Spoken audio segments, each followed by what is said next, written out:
Remember the time the Coloradans overwhelmingly voted down Democrats' tax plan and Democrats just passed it anyway? Of course you remember, because it was like a week ago.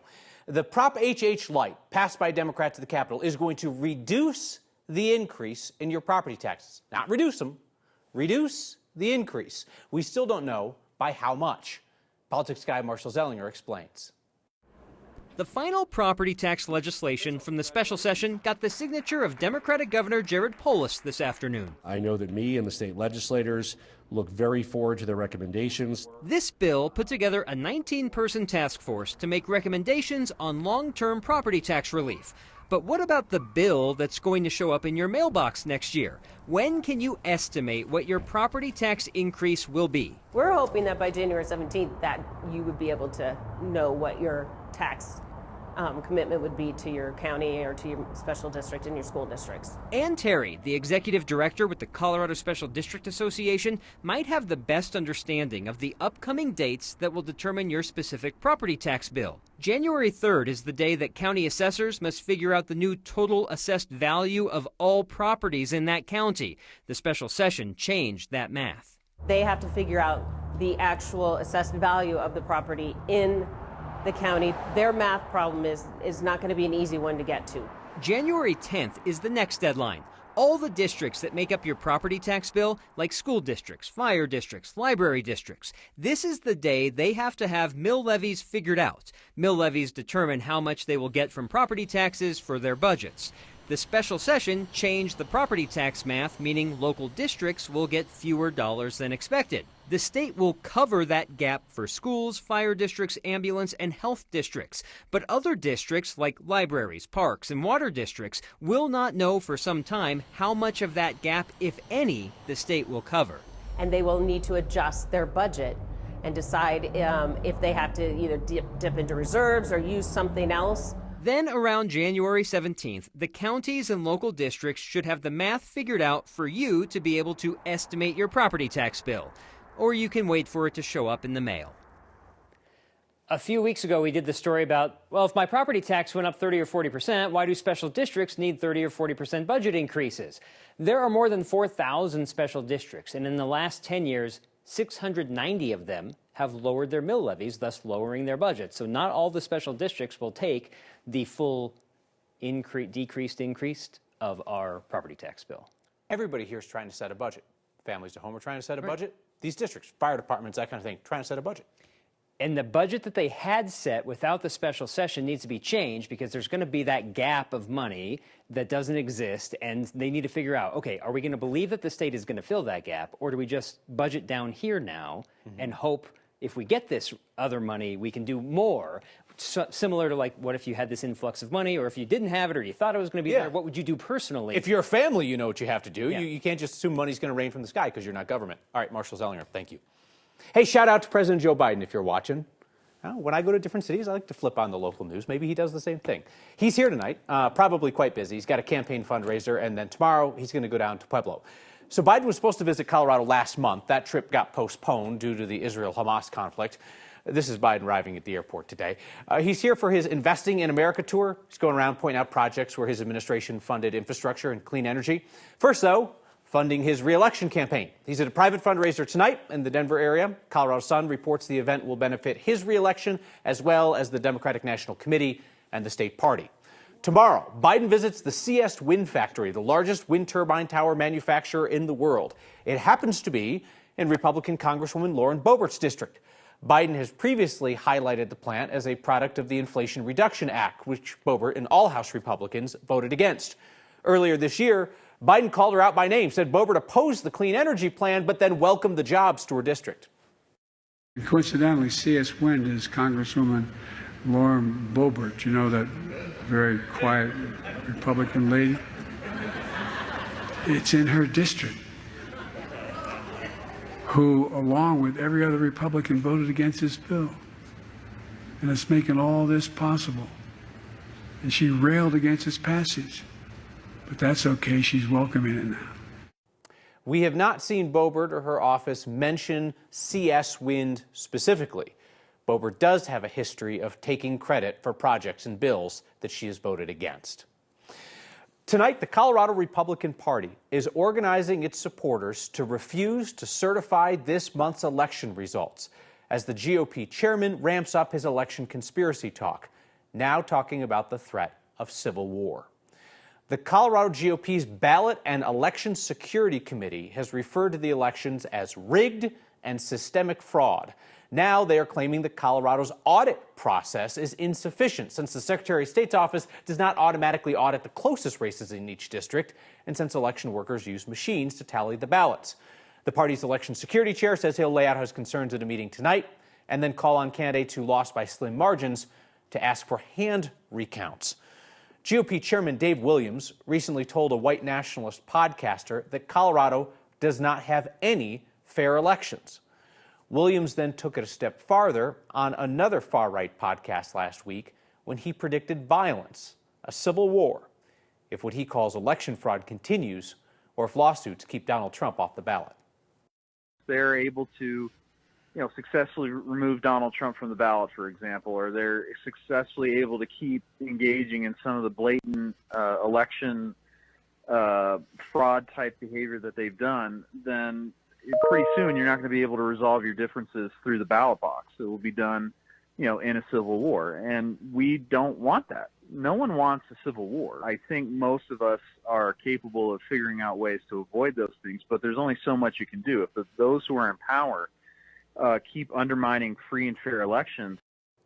If you're thinking this would be the point where the Colorado GOP is like, here's the evidence that the 2023 elections in Colorado were rigged, no, they still have yet to provide that evidence. In fact, Republicans actually succeeded in this month's election in their primary goal, which was defeating Democrats' Prop HH tax plan.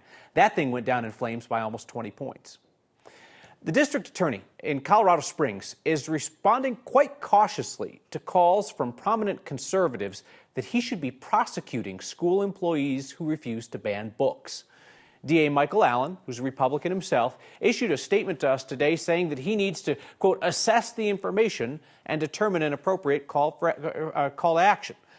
A group of conservative parents groups, state legislators, and former gubernatorial candidate Heidi Ganahl are calling for prosecutions if District 20 school leaders don't ban hundreds of books as they're demanding. They're citing obscenity laws. We spoke today with Garfield County Library Director James LaRue. He's a national expert on book ban campaigns. He said that courts are unlikely to uphold what he described as an attempt to intimidate teachers and librarians. Typically, the Supreme Court has been very zealous about protecting this freedom of speech issue, and it tries to examine it from what they call strict scrutiny. So rather than just banning speech, you have to say, have you tried some of the lesser things? Like, for instance, in schools and in public libraries, has the parent talked to their child about what they're reading? The call for criminal prosecutions of book ban dissenters comes after conservative school board candidates lost key races up and down the Front Range earlier this month.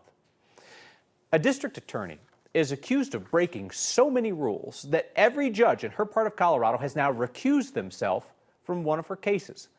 It started with a TV interview about a murder suspect. Here's Mark Salinger. There is a reason why prosecutors aren't supposed to speak publicly about cases before they go to trial. Reasons, like how District Attorney Linda Stanley talked about a man charged with the murder of a 10-month-old boy he was taking care of. He has zero investment in this child. Zero. He's watching that baby so he can get laid. That's it. Stanley did the interview in August with our partners in Colorado Springs, KRDO. Yes, that is a sign that says we'll trade legal advice for tacos on the desk behind her. Stanley is the top prosecutor in Chaffee, Fremont Park, and Custer counties. Before the man charged with murder went to trial in her district, her interview raised questions. Without the caring factor, without the love factor, then the baby's a pain in the Court documents show the judge presiding over the murder case found the comments so unethical they considered filing a complaint against Linda Stanley with the state. Only problem is, if they did that, they would have to recuse themselves from all cases the DA is a part of. In a district as small as this, that would be impossible. So instead, every single judge in the district was forced to recuse themselves, and the case was asked to be transferred to a different part of the state. I really have never heard of a situation where an entire judicial district had to recuse itself and because of actions taken by an elected DA. DA Stanley is now under investigation by the Colorado Supreme Court after a complaint was filed by the Attorney Regulation Council. In it, they call her statements in the interview brazen and argue she violated the defendant's rights to being presumed innocent until he was proven guilty. We have judges having to file complaints against DAs for improper and unethical conduct. Stanley had no problem talking about other cases back then. Since the investigation into her own conduct was launched, she's never responded to any of our interview requests. So the district already went through this before when a now former judge filed a complaint after DA Stanley launched a secret investigation against the judge and his family. The judge told us the investigation was to try and get retribution for his rulings. After he recused himself, the district court says it struggled to fill the schedule with judges for the criminal case that needed to be heard. Kyle? Presumably, the will trade legal advice for tacos sign is the personal property of DA Stanley, which she can take with her when she leaves the office. When is that going to be? I can only assume that that legal advice is why she has not responded to our request for comment. She did tell the local paper a couple of weeks ago that she is no longer running for office when her term is up. Again, we've tried to ask her that. She's never responded to any of our comments. I can see why she doesn't respond. All right, Mark, thank you. This is a citywide issue, and I think that cities should be carrying this issue collectively. But Denver's mayor is really leaning hard on one part of town to meet his goal, to house 1,000 people living on the streets. And he is not just good at this. He has actually been rated one of the best in the country. The real story, though, is how a guy in trouble turned things around. That's next.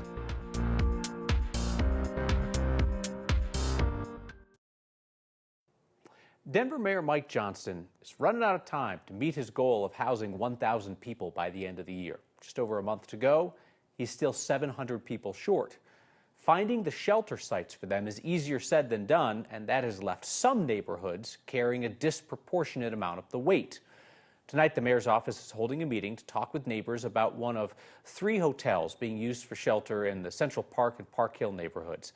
The former Comfort Inn on Quebec has been used as a family shelter since before Johnston took office. But the Johnston administration is now converting 2 nearby hotels into shelter and transitional housing. Those are the former Best Western on Quebec and the former Stay Inn on East 38th. All of those sites are in City Council District 8. The mayor promised that each city council district would host one of the micro-community sites, but sites in 4 districts have been canceled or downsized. City says they're looking for more sites there. But District 8 Councilwoman Chantel Lewis says she's concerned that this issue, poverty, is being concentrated in a handful of neighborhoods. This is a citywide issue, and I think that cities should be carrying this issue collectively. I think we have a responsibility as counselors to be able to push push our communities to understand the need for this and the economic impact, quite frankly, to get folks housed within their districts. Our journalists are at tonight's meeting, and they're listening to neighbors there in District 8 about their concerns. We'll hear from them on 9 News at 9 and 10. Chris Bianchi, we kind of broke out of the cold somewhere between, I don't know, when I dropped my kids off for school and lunchtime.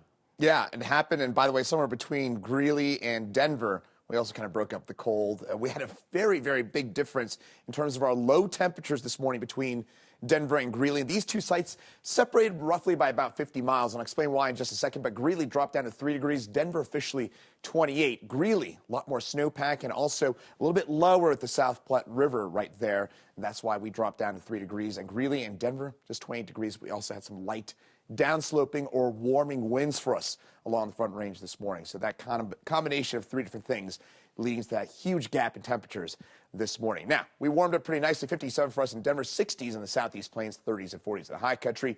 Tonight we drop back to about our usual levels, about 20s for most of us here on the Eastern Plains, teens and 20s into the high country. But if you like this kind of warmer weather, you got one more day of it before we cool on down. Tomorrow will be in the mid-50s for us. A few clouds, especially in the afternoon, and those clouds will arrive a little bit earlier for friends in the high country. Our next system arrives from the south and west. That's why the high country will see some clouds for tomorrow and a little bit for us here in the Denver area as well. Cold front arrives on Thursday. That means a lot of clouds for us in the Denver area, much colder temperatures.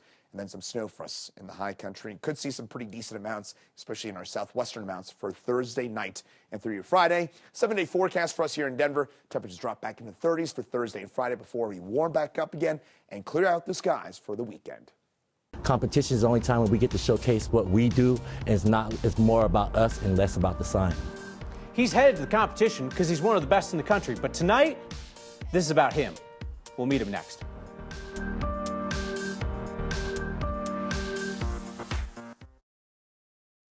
What's more American than a competition? You got winners, you got losers, perhaps some fair play to determine who's who, perhaps not. You can turn anything into a competition. Today we met a sign spinner preparing for his turn at the Sign Spinning Championships in Las Vegas. Try that again. I love interacting with people. There you go, putting smiles on faces. I am a big personality. My name is Shimon Ingram. Shimon! Like Michael Jackson. Anytime you want to remember my name, just think of Michael Jackson. Shimon! I've been sign spinning for about 8 years now. As a young man, I hung out with the wrong crowd, got locked up, and had to turn my life around. This just fell on my lap after I got out of jail. Come on, Shimo! I found out about the competitive aspect after joining Arrow. They have a yearly competition. They've been doing it for 20 years now to rank the best sign spinner in the world. And when I say the world, I mean the world like Korea, Poland, Germany. Right now, I'm 14th in the world. I'm trying to be top 10. Number one would be neat, but these guys are amazing. On the street, I want you more to look at the sign. The sign is the star when I'm on the street. Competition is the only time when we get to showcase what we do, and it's more about us and less about the sign. The sky is the limit. I want to be the champion, but yeah, I gotta stay humble. Wherever I place I'll be happy with. A lot of people would not imagine what sign spinning can bring to the table. I've got to travel across the country. I also got to become a general manager. So now I run a couple markets and stuff like that. So it's been a life-changing opportunity. A lot of these guys can sign spin, but no one has the personality I have. Shimon! Dude's just joyful. Gotta love that. The World Sign Spinning Championships go down in Vegas in February. Shimon plans to compete in 3 different divisions. Maybe there will be joy in your feedback tonight. Maybe there won't be. Look on Marissa's face says there won't be. That's next. The most Colorado thing we saw today is the city of Denver's innovative approach to airing out recycling bins. You can't let them get stinky. So the city now offers a complimentary service where they will hang your recycling bin on your overhead line when they leave. This is so considerate of them. Christina told us it's all good. It's a CenturyLink line. She says they came out and they quickly fixed the line and unhung that recycling bin. That's great stuff. Nancy writes, this is sweet, Nancy. It just keeps getting better and better. She's talking about the show. Says, husband and I can't thank you enough. Last night, it was the penal code. Were you here for that joke? I probably can't repeat it. It was kind of dirty. And tonight, it's Civil War and Taco Tuesday. We wouldn't believe it if we didn't see it on your show. Nancy, I should tell you that a lot of people who see it on the show still don't believe it. James writes in about Mark Salinger's dogged investigation of District Attorney Linda Stanley, the will trade legal advice for tacos district attorney. He says, have you tried offering her tacos for an interview? It's a good idea. Michael says, curious, exactly how many sport coats and jackets do you have? My wife could be watching. I can't answer that.